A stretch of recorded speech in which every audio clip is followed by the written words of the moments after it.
How many folks are in love? We have lovers here? God bless you're in love. Well, here's what I know about love, and that is everybody wants to be in love. Who doesn't want to be in love? You know, the problem is people just don't know how to be in love. And why should they know? They don't teach it in school, and most of our parents were not good role models. Is that a safe assessment?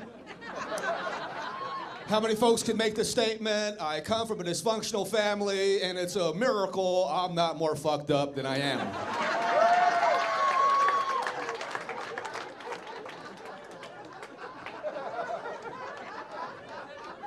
All right, you people who didn't applaud, you're the freaks. Because I believe we are the majority, aren't we? Well, I grew up in your typical suburban 3-bedroom mental institution myself. And I know that getting out with your sanity is the best revenge, isn't it? How many of y'all come from families where you have to get mentally prepared in advance before you go home to visit? You have to put on your emotional hazmat suit so it doesn't absorb all that toxic shit that like to sleep on the dinner table, you know what I'm saying? That's why they did Hallmark should come out with cards for dysfunctional families. There's gotta be a huge untapped market for that product, all these fucking nutty families, right?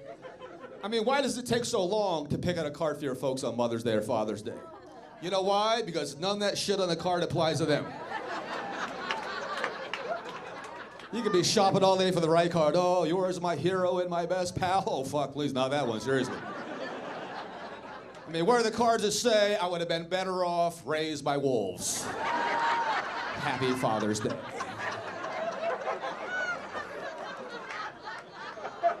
Maybe a little heart-shaped card for your mom, a little pop-up scar inside. Hey, thanks for scarring me for life, Mom. Love your son who used to be your daughter.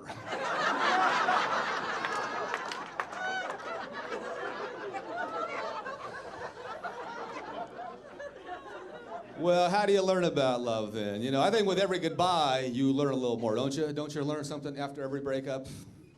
After my last breakup, I had to sit down and have a long talk with my penis. And we both agreed that he would step down as president and CEO of everything in charge. Oh, he had run the company into emotional and moral bankruptcy more than once. He was terribly friendly, but a bad manager.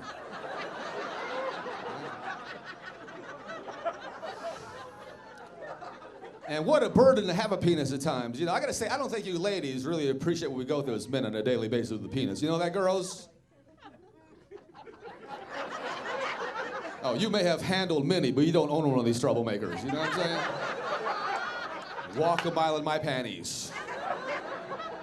Let me tell you, having a penis is like being a half of a Siamese twin. There's two of you that fight for control every day. A man and his dick are like a team, like Laurel and Hardy. This is another fine mess you've gotten us into.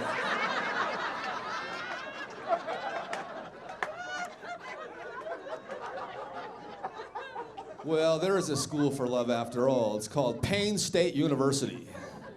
Right around the corner from Heartbreak Hotel. Have y'all been there? I don't think you're fully human until your heart has taken at least one good Rodney King-style beating. You know what I'm saying? And somebody turns your world inside out and upside down and you are temporarily insane. Have y'all had experience? Is it coming out in Spanish when I talk to here, folks? Some people just sitting there staring at me like carp in a pool.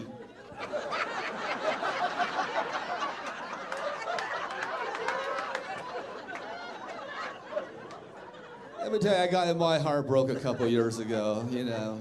My female friends, who are very sensitive people, they would tell me, you know, you should be grateful that she opened your heart. I was like, yeah, she opened it like it was a fucking porta potty, take a big shit in there. Muchos gracias. I think one of the hardest lessons of love is just how to let go, right? How many of y'all stay too long before with somebody in one of those Vietnam type relationships you know we can't win? I think the cowboys in Texas have a good saying, when your horse dies, get off. Quit beating that dead horse.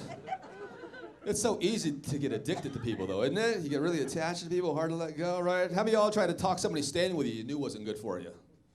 Like, oh, baby, don't leave. I didn't mean it when I said I wanted to be happy.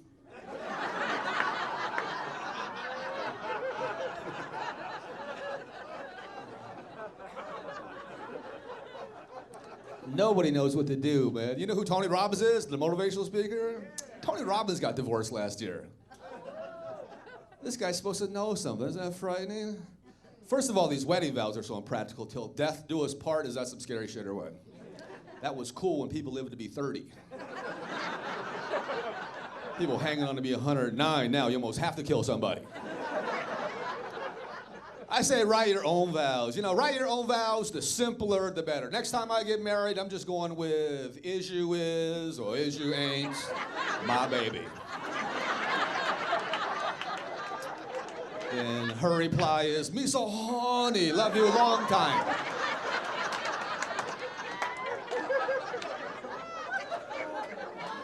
Yeah, it worked for my parents.